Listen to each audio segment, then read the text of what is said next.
You never want to speak on that. I just realized my shirt is on backwards. Y'all supposed to see this. Y'all probably can't even see it. Ain't my shirt on backwards? Is my shirt on backwards? It's not on backwards. What? Wait, what? I really thought my shirt was on backwards. Okay. It's not on backwards. Sorry. Okay. What's up, y'all? It's your girl, Sakina, and I'm back with another review. This is my review for The Real Housewives of Atlanta. This is season 16, episode 9. Be sure to check us out tonight on the Whether You Like It or Not panel, hosted by Giving You the Real Tea. Check your community tab and all those good things at 8:30 Eastern Standard Time. We'll be there. It is Cinco de Mayo, so we probably gonna be drinking or something. I don't know. But yeah, be sure to tune in. Let's go ahead and get into this episode. So it opens up with P.I. Bailey, okay? Cynthia went to bed early in Nashville, so she missed the whole Angela confronting Porsha on her saying that she should sleep with her husband. And so she's trying to get down to the bottom of it. They're now back in Atlanta, and we see different scenes switching out of Cynthia talking to different ladies to hear their sides of the story. So we see that she's talking to Kelly and Shamia. Shamia, that headband, I don't care if it's Prada. What are you doing? I wish that thick headband trend would go away. I honestly thought it was dying down, but I guess Shamia's trying to keep it alive. No, ma'am. And why do you have a headband on with a pixie cut? So anyway, they're saying that Britt is the one that started this whole thing of Charles having an alleged baby on Angela and how he be sleeping around. And you see Angela telling Cynthia that, yes, Porsha said that she should F her husband. So then we see Porsha talking to Cynthia and saying, basically blaming on the alcohol. And she was saying that the Hennessy is the one that stayed the night because she was going to, blow up the spot. But remember, I thought you really didn't care about that no more. I mean, which we obviously know that that's not true because your body language said it all. The passive aggression painted the picture. But again, you don't want to have the conversation with Drew. You're saying that the issue is not Drew, but in your confessional, you're saying that you have an issue that she's filming with your baby dad. Just all these things that could be communicated easily, you don't want to do. So I don't want to hear it. I don't want to keep dragging on this Drew, Dennis, and Porsha storyline. It's tired. It's through. Talk about it or be done. Girl, please. So, yeah, she said that the Hennessy saved the day, but she would never say that she F anybody's husband. Be so serious right now. Be so serious. Your history and track record shows that you will indeed sleep with somebody's husband. Fallon would like to enter the chat.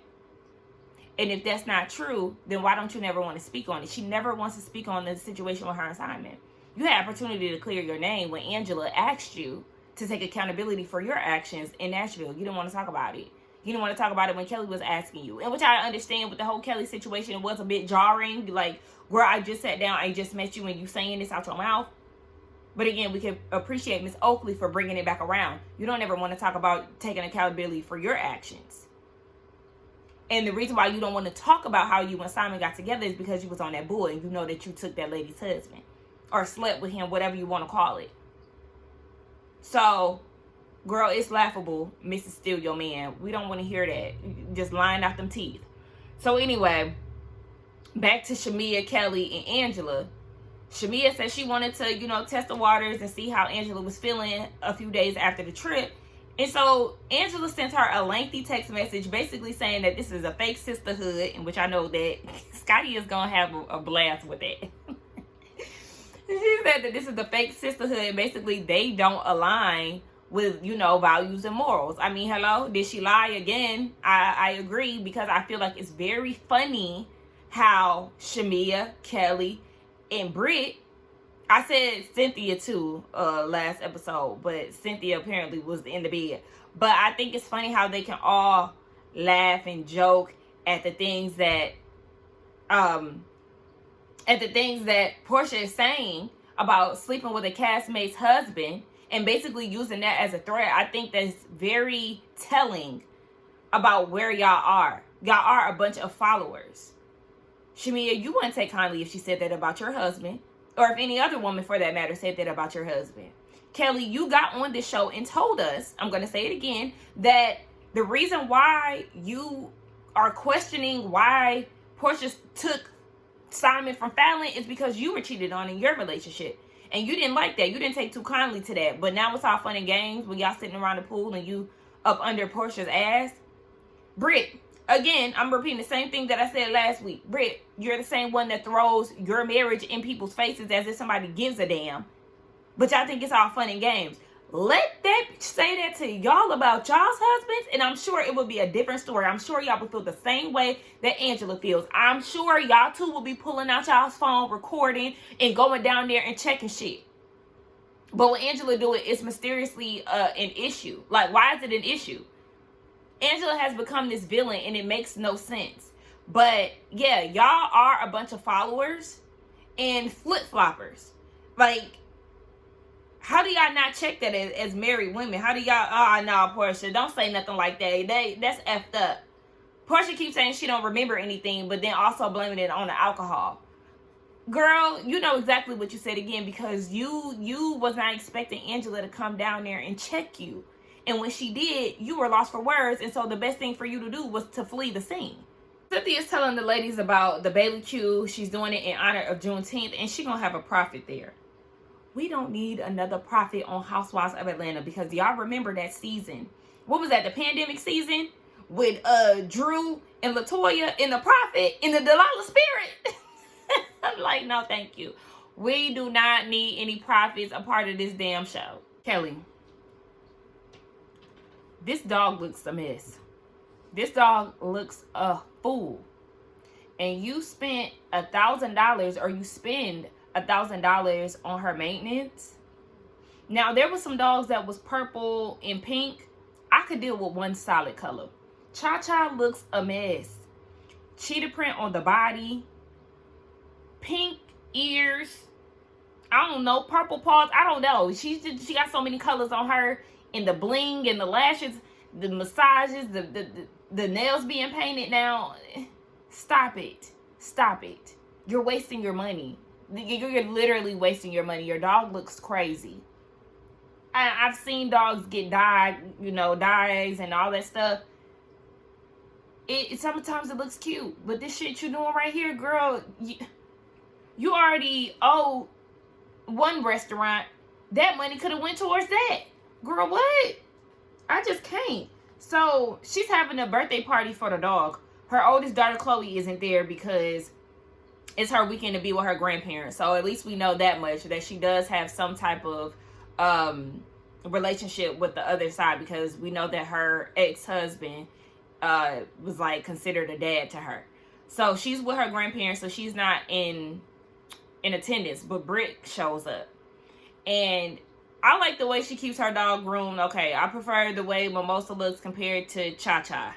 And Cha-Cha don't want to sit down and watch the little dog show and all of that. Like, girl, this is a dog. This dog don't give a damn about the other dog catching frisbees. Cha-Cha, the frisbee is bigger than Cha-Cha. She don't give a damn. And Kelly, why do you have on pumps at the park struggling? Anyway, Britt tells a story about, or they're catching up. And so she's saying that her mom is getting ready to move in. And her house is on the market. It's sold quick. So yeah, this thing is rolling. What's the point? What's the point of your mom moving in? Because when they showed the flashback, her mom said, yeah, she'll move in for a little bit. And then she leaving when you have a baby. But that was the whole point of her moving in. Didn't they say that was the point of her moving in on the first episode? Or whatever episode it was that we got introduced to her mama? So what, like, your mama sold her house to come stay with y'all for a little bit.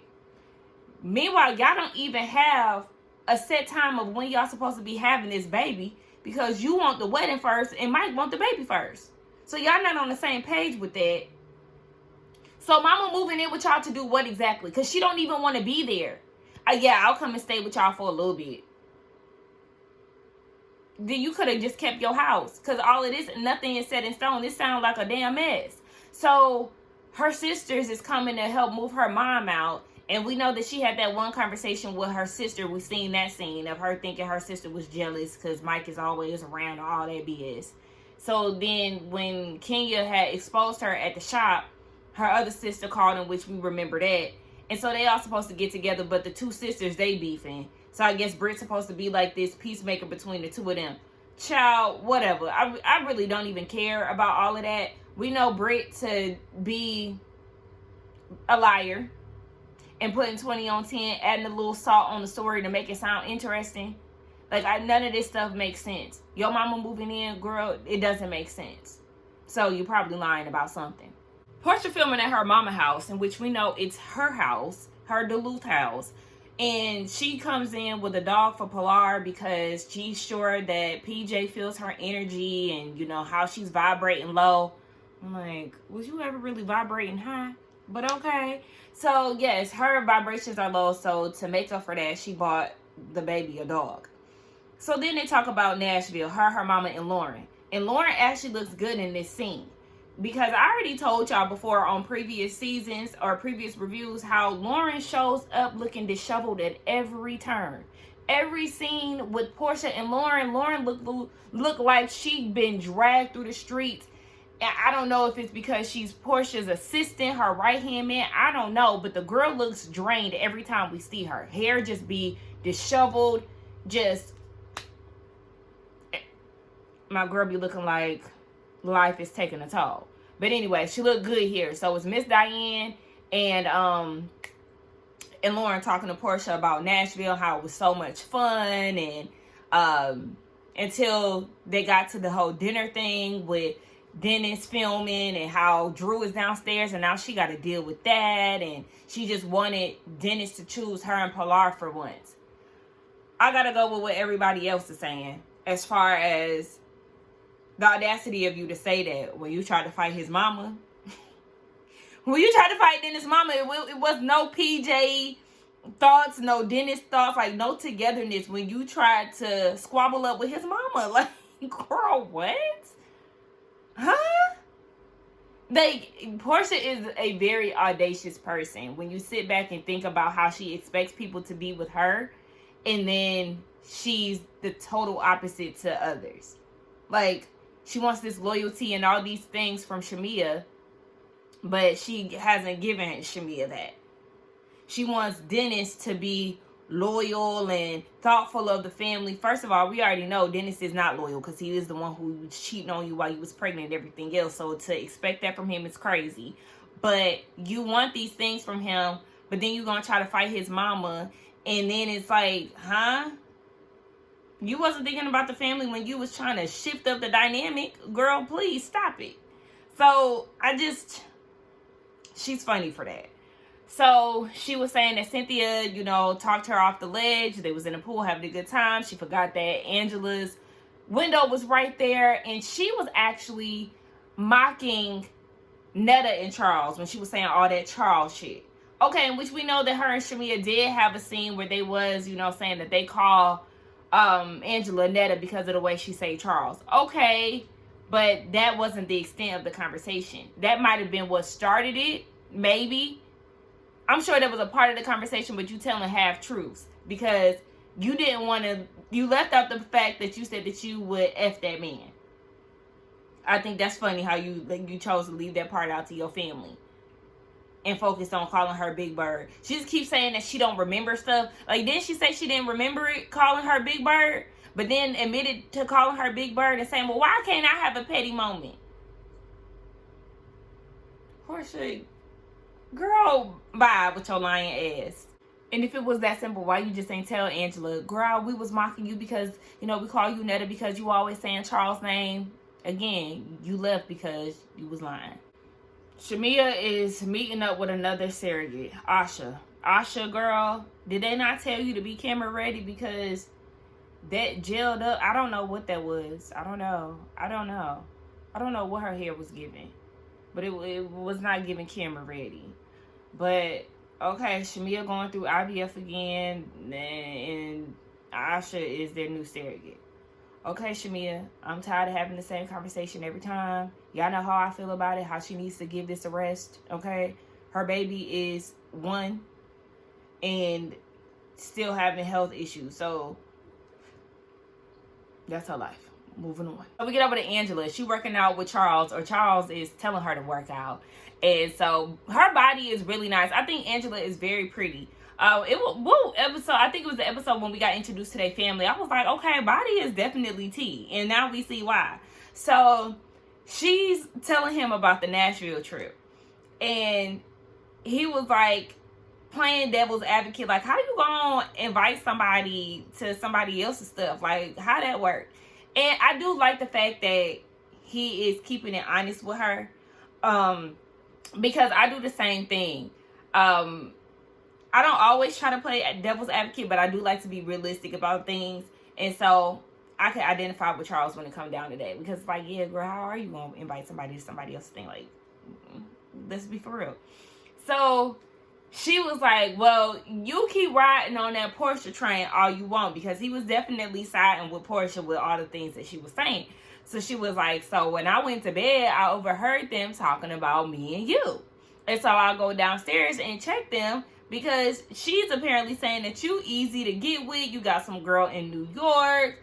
And Charles was like, well, she don't know me. Like, he don't really care. He seemed like he's one of those people where it's, if it don't apply, let it fly. And I am the same way. Like, I can't stand a who is y'all type of person. Because y'all must be you if you questioning who y'all is. If you know that you ain't y'all, then why are you bothered by somebody saying y'all? It gives hit dog holler. If it don't apply, boo, let it fly. Like, oh, that bitch ain't talking about me, so I really don't care. Like, I don't care. I'm not getting backdoored by Dennis. Why do I care? And I only said that because I know that, like, I forgot to mention that in Porsha's scene. Like, Porsha know exactly what she's doing. She the same one who sat there and let her friend say what she said about Drew sleeping with Dennis. And then she got in her confessional and said that he loved to get hit to keep his body count low. And then you further perpetuate the narrative by slipping up saying that Drew is getting backdoored by Dennis. Like, girl, yeah, but you'll be you the same one who get mad if somebody's saying that you stealing somebody's husband. Girl, like, I want Drew to be done with Porsha. And I'm actually glad that Porsha is this bothered by Drew. At first, I was understanding where Porsha was coming from, but she keep trying to play this weird game, and it's like, girl, okay. So anyway, yeah, Charles is not really for the bull. He like, she don't know me. I don't give a fuck about what she's saying. But he did encourage Angela to bring out that West Side. Is it West Side? I don't know. Bring out Chicago, okay? Because at this point, Angela ready to go to war, and I'm here for it. Porsha has an au pair for Pilar.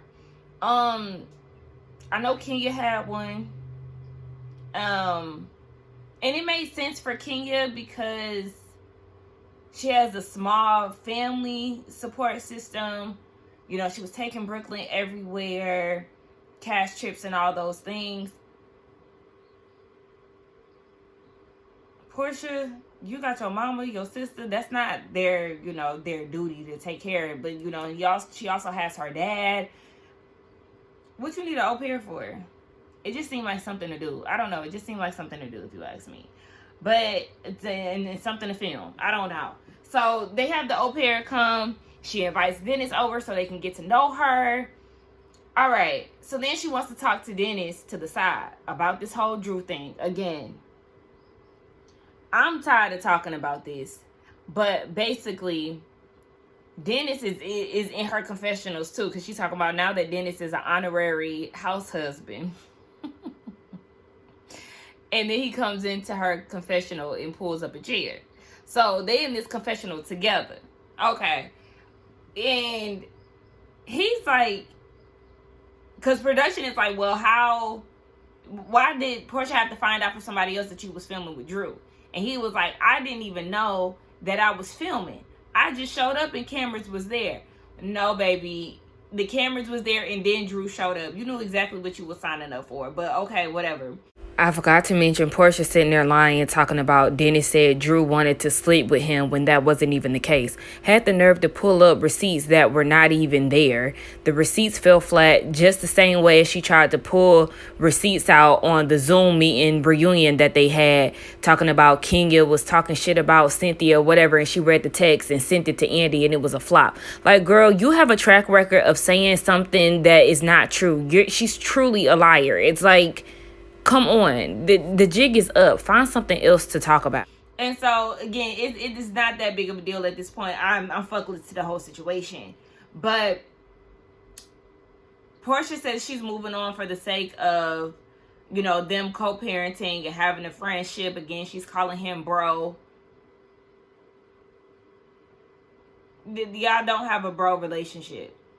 That's not your brother. Y'all had a baby together. Don't be gross. But okay, whatever. Moving on. Britt is at her mom's house. They moving stuff out. It's a bittersweet situation.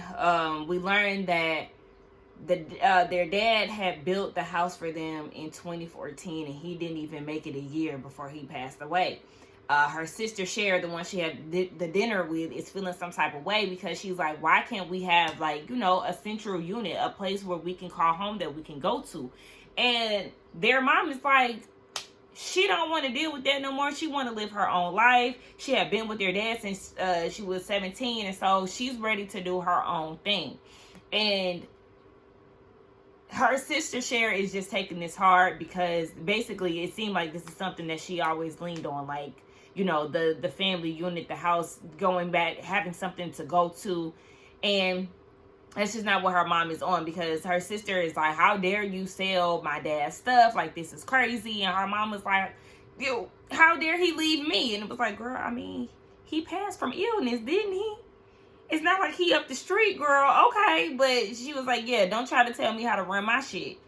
And Britt said that they always had like a whole back and forth situation, and how Cher was always sheltered by their dad. They get on FaceTime with her sister Tiara, the oldest, and she was like, she can't be there right now because, you know, she's grieving. They all grieve differently. And Cher, like, starts spazzing out, like, you don't call me. You know, just like all this stuff. Like, don't shut me out. I was like, y'all need therapy. If the dad passed in, what, 2014, 2015, and y'all still carrying on like this, granted, listen, I'm not trying to tell nobody how to grieve, how to process things. You know, thankfully both of my parents are still here, so I can't speak to that. But I'm just saying, if it's still like, if it still has their family torn up like this, then yes, they need to use their resources and get some therapy, because the way they're speaking of grief is as if he had just passed within that year. Like, you know, so I just feel like y'all need to sort out y'all's feelings and, like, you know, find a way to move forward. And I know it's all on top of the whole them with the business dynamic and all of that, but yeah. So grandma had to get them together. It was like, y'all sitting here acting like fools with your pants on the ground. Get it together. Yeah, get some order in that family, because that scene was a little Now we over at Cynthia's house. I said, did y'all see that welcome to Lake Bailey sign? That look like a tombstone. No, ma'am. You need to go back to the drawing board with that, because that was a little weird to me. But they she usually has it on the 4th, but now that Juneteenth is a national holiday, she moved it over to Juneteenth, and she wants the ladies to wear the colors.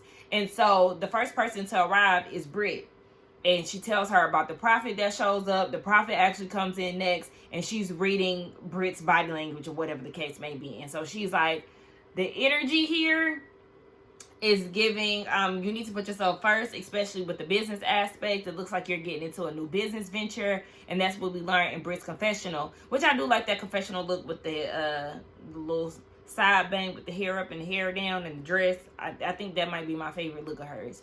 But she said that she is opening up a new business. It's a shape and loungewear business. It's called Bare and Naked. Oh, okay. I guess it's on brand, huh? I said, okay, I'm not gonna lie though. I'm kind of looking at this, I don't know. We gonna see. Because I'm like, Okay, Prophet. That's not to doubt anybody's gifts, okay, because I do understand that it's really a real thing. But, you know, remember we had that New Jersey season where Jennifer was telling the Turkish teacup lady, all the girls tea, and then she got there and act like she, you know, just seen into the future and she can read the lady's energy whole time. She had a cheat code. Kelly gets there. I seen that big box of Bojangle chicken. Baby, I do not like Bojangles when I used to eat meat. Popeye's me or nothing else. But anyway, she gets there. The Prophet is, you know, she's basically reading energies as the ladies come in. And so she's saying that everything is like a new beginning for Kelly. And that marriage was a lot. And she was like, what did he do with the car? And so Kelly was like, oh my gosh, he gifted her a G-Wagon for their 10-year anniversary and did something with it. I don't know if he took it back. He did something to be vindictive. I can't remember. And so, you know, Kelly was definitely wild by that because she hadn't told anybody. Angela gets there. Her and the Prophet go to reach for a hug, and the Prophet spills a glass. So then the ladies are like, oh my gosh, you know, that's Angie's energy and all of that. Okay, so the Prophet tells her that her and Charles need to reignite basically the romance and that they need a vacation. Sometimes in relationships things get too comfortable. You know, the girls are eating that up, but I just feel like that's very normal in a relationship. But the girls are going to take that and run with it, I'm sure. And I feel like, Britt, you don't need to say too much because your husband gives the same uninterested ass energy. So, but then the Prophet was like, who drives a Porsche? And Angela was like, yeah, I don't drive one. So Shamia was like, well, let's be specific. That's because the Prophet said that he got his eye on something. And Shamia was like, he got his eye on the car, right? And not Porsha. Now, Cynthia didn't like that. Y'all seen Cynthia? She was like, stop. Yeah.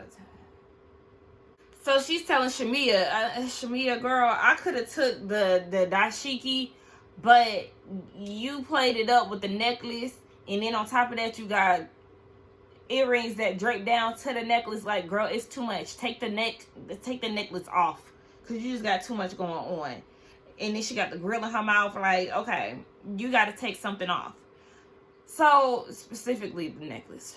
Anywho, the Prophet's telling her that 2025 is going to be her money-making year, and so she's happy about that. And Cynthia's like, let's take a shot. So Britt, Kelly, and Cynthia over there taking shots, and I was like, that's kind of rude, y'all. Like, what? What is that about? So then Porsha gets there, just totally off color theme. She's wearing a pink outfit that is the worst outfit I've seen her wear in a long time, because usually Porsha always serves a look. This right here was just, girl, a total miss. And again, Lauren showed up looking good, so kudos to her.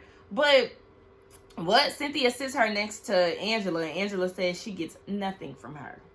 The Prophet's read on Porsha, I feel like you and Simon could be friends at some point. Girl, you losing me again. Drew, baby, you fading into the background because she showed up and I totally forgot that she wasn't there. Like, I don't know what the hell is going on. But she gets there and her and the Prophet are going to talk separately. Porsha making digs talking about she's an actress.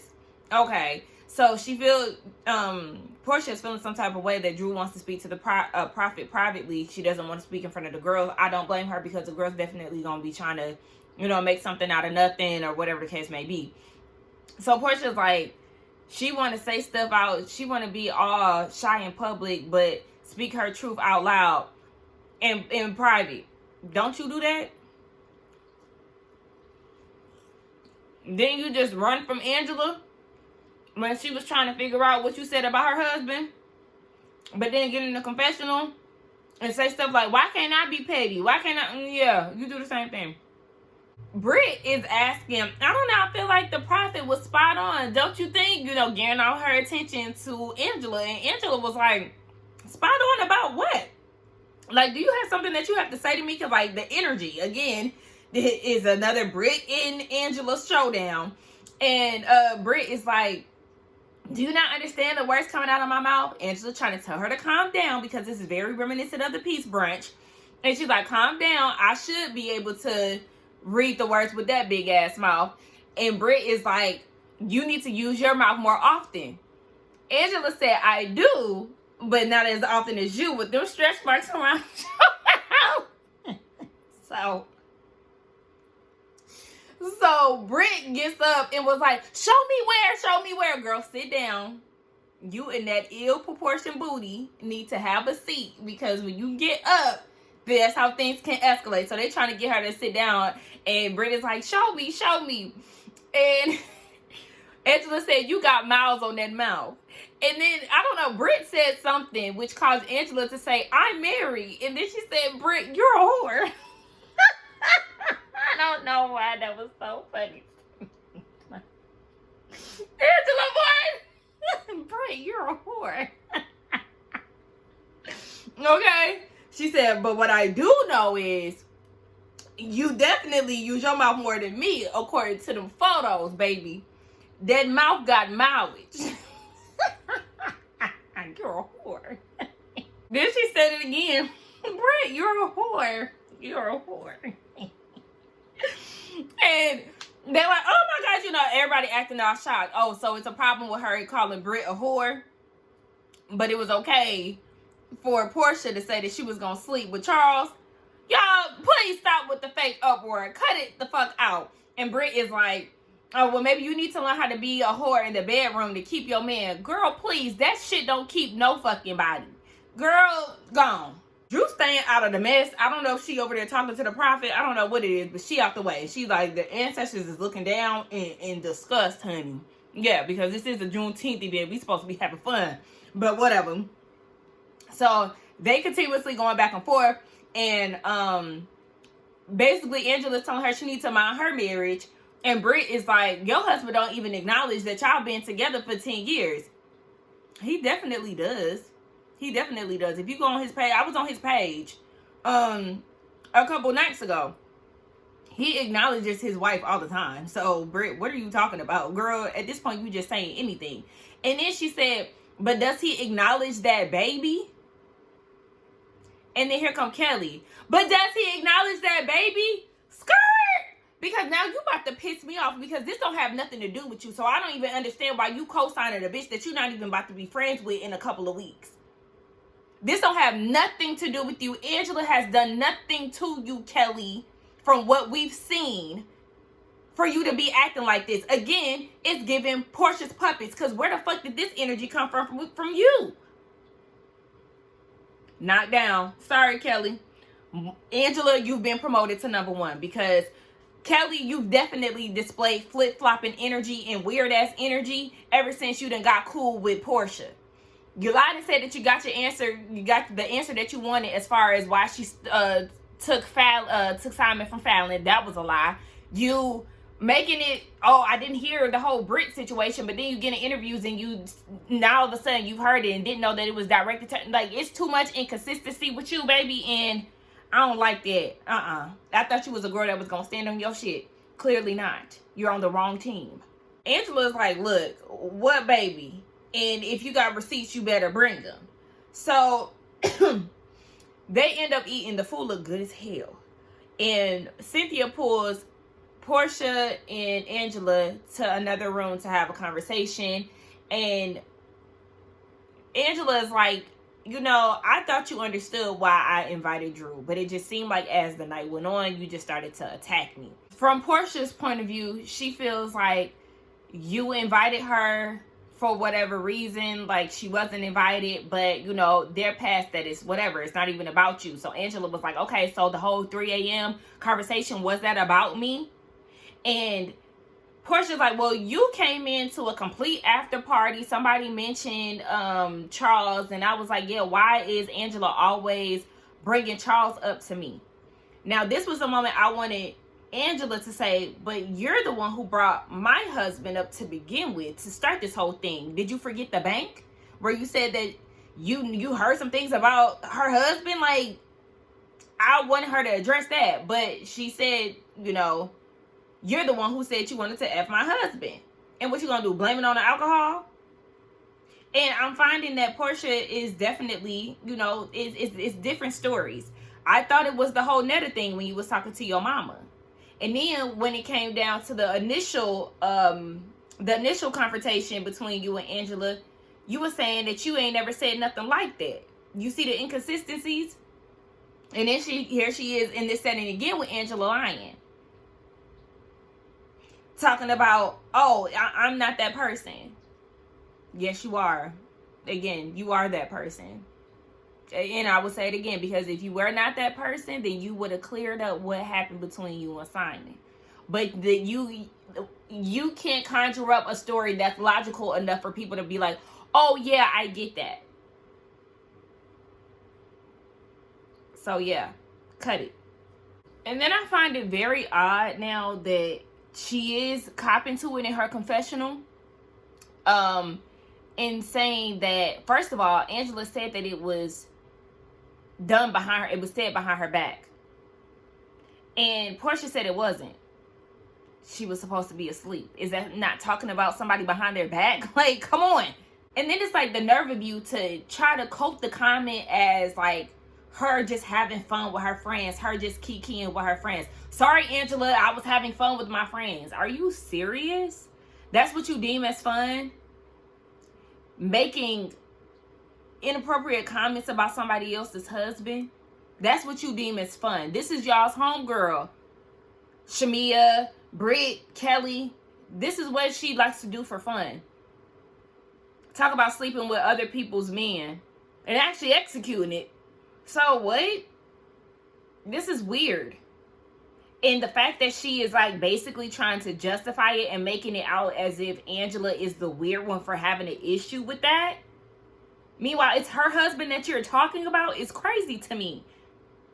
But I feel like there's going to be somebody somewhere that justifies what Porsha is doing. And it's crazy. Instead of just owning up to it, it was a stupid comment. I should have never said it. It was wildly inappropriate. Those words should have never came out of my mouth. She's saying it was a stupid comment. I wasn't expecting Dumbo to be listening with her big ears. Sorry, Angela, for having fun with my friends. How old are you? You're in your 40s. You're 40 plus. With this mindset and this logic. That's crazy. That's actually sad. It's embarrassing. Just as embarrassing as you thought that the Underground Railroad was a real railroad. Meanwhile, your grandfather is a civil rights activist. Like, this is the type of people that I don't like to be around. Like, granted, Porsha is a fun time. She's funny. You know, she'll give you, you know, a quick little one-liner, whatever the case may be. But in all reality, this is like who she is as a person. This is who she is at her core. And I don't want to hear shit about, oh my gosh, she's going through so much with the divorce and all that. First of all, she put herself through that shit. Second of all, the excuse of her going through a divorce, I feel like nobody should be using it. Because that does not give you the green light to be an asshole. So, girl, the fuck is this? That was so strange. That was so strange. I'm like, oh, excuse me? And then the fact that she was like, maybe I shouldn't have said that, but maybe I should have because I was kikiing with my friends. This is crazy. And then Porsha was expecting an apology back because she said something about Simon the scammer. Why? Because she asked, did you steal that lady's husband? That doesn't want an apology. I don't owe you shit. I don't owe you a bitch ass thing. Like, I don't. And I don't like the fact that Angela just be handing out apologies. I mean, her apologies do start with if. That's not a real apology. So, I mean, there is that. But you wouldn't hear a, I'm sorry for me, bitch, fuck you. You said what you said. And you meant it. Look at her in the confessional. She said that. She said what she said in her confessional months after the fact. She still don't give a fuck. And then Kelly and Britt, I don't know if they want to be the new freaking frack. I don't know. But, like, I don't like this damn duo. And Kelly is like, what the hell was that? In regards to what Angela said. And Britt, out of her nasally nose and wide-ass mouth, had the nerves to say that Angela is trying to overcompensate. Excuse me?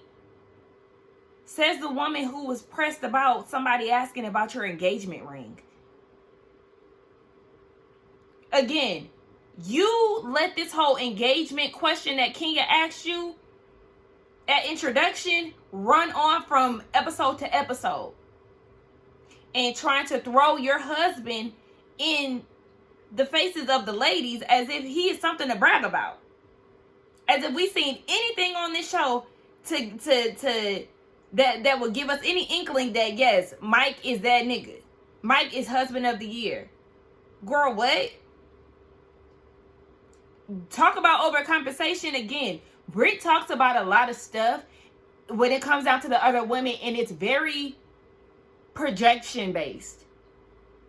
Like, these women are just, hey girl, okay. Because she's overcompensating, and what are you doing? Now, Cynthia wants Shamia to talk to Angela. And their issue, surrounding the text message that Angela sent. So, Shamia wants to know why Angela is feeling some type of way towards her. And Angela's thing is, you as a married woman, I would expect you to check your best friend as she's saying something about sleeping with my husband. And so Shamia is like, well, y'all were going at it that night. And I'm not saying that what she said was right, but, it wasn't my fight. Sky! I think it's very convenient all of a sudden how it's not your fight. Yet we've seen you from season and season and season being her lapdog, being her spokesperson, stepping in to speak on her behalf, even up until this season. Now all of a sudden you don't have nothing to say. Again, Porsha's puppets is very fitting, and Angela is on point yet again. Because yes, I do find it very interesting how none of those women who are married and were previously married said anything about Porsha and checked her behavior. It's very weird, and y'all ain't keeping it a buck. That's why Angela is getting so much fanfare right now, and why everybody is going up for her, because she's the only one that's being real in her emotions. She's the only one calling shit out for what it is.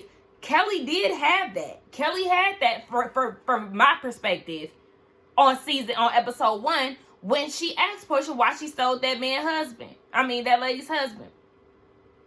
But then she started clicking down. She's officially clicked down for me this episode, like sealed the deal. Like, girl, yeah, no. Right now, I don't know what you got going on. But I just tweeted as I was watching this, like, Kelly, you have an allegiance to losers, just like Cat Williams said, because I don't understand this. Now all of a sudden, Angela has become the villain. It's so weird, and I told y'all that this was going to happen. It's so weird how Angela has become the villain. Why? Because she invited Drew to Nashville. Britt, you've made this situation of her asking about your insurance into a whole thing, this whole beef, imaginary beef.